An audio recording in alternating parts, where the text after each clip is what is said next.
আমি পাগল হয়ে গেছি বাবা, আমি পাগল হয়ে গেছি। আমি কতজন জিজ্ঞেস করছি, কতজন তোমার ছবি দেখাইছি বাবা, সবাইকে তোমার ছবি দেখাইছি বাবা। আল্লাহ আল্লাহ তুমি সবাইকে রক্ষা করো, আল্লাহ আল্লাহ তুমি রক্ষা করো, আল্লাহ সবার মুখ তুমি পুরা করে দাও আল্লাহ। আমার অনেক কষ্টের ছেলে,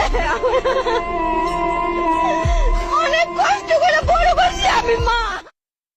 ক্র্যাশ করছে, পরে আমি বলে কই ক্র্যাশ করছে, বলে ক্যান্টিনের সামনে। তখন আমার মাথা আসে ক্যান্টিনের সামনেই তো আমার বোনের স্কুল, যেখানে আমার বোন বসতো ওইখানেই প্লেনটা ক্র্যাশ হয়েছে। আমি ক্লাসে ছিলাম, আমার বোনদের ছুটি হয় 1টা বাজে, আর আমার ছুটি হয়েছে 1টা 40-এ। তো আমি যখন ক্লাসে উপস্থিত ছিলাম তখন একটা আওয়াজ হয়েছে, অনেক জোরে একটা আওয়াজ হয়েছে। পরে আমি আওয়াজ শুনেই আমি দৌড় দিয়েছি, দেখি প্রত্যেকটা ছেলে মেয়ে দৌড় দিতেছে। পরে বলতেছি কেন দৌড় দিতেছে, বলে প্লেন ক্র্যাশ করছে। পরে আমি বলে কই ক্র্যাশ করছে, পরে বলে ক্যান্টিনের সামনে। এখন আমার মাথা আসে ক্যান্টিনের সামনেই তো আমার বোনের স্কুল, ওর কি হয়েছে।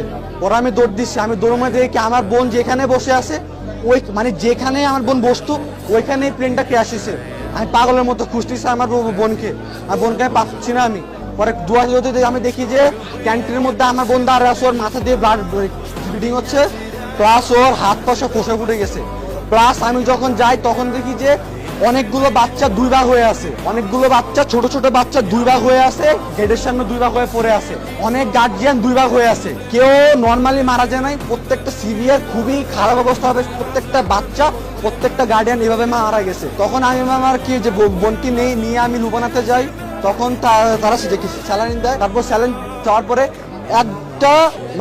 একটা নার্স একটা ডাক্তার, নাম হচ্ছিল ফারজানা, উনি আমাকে 2000 টাকা দিছে। উনি আমাকে চিনেও না, উনি আমাকে 2000 টাকা দিয়ে বলছে ধরো আব্বু। উনি আমাকে ধরে কান্না শুরু করছে, আব্বু ধরো, তুমি তোমার বোনকে নিয়ে যাও, যত যা লাগে নাও। উনি এত একজন ভালো মানুষ, উনি আমাকে অ্যাম্বুলেন্স ঠিক করে দিছে। তারপর আমি ওই অ্যাম্বুলেন্সে করে আমি আমার বোনকে নিয়ে আসছি। তখন এখান থেকে তখন তারা আমাদের ট্রিটমেন্ট করে, তারপর ট্রিটমেন্ট করে আমাদের কোর্টে টানে।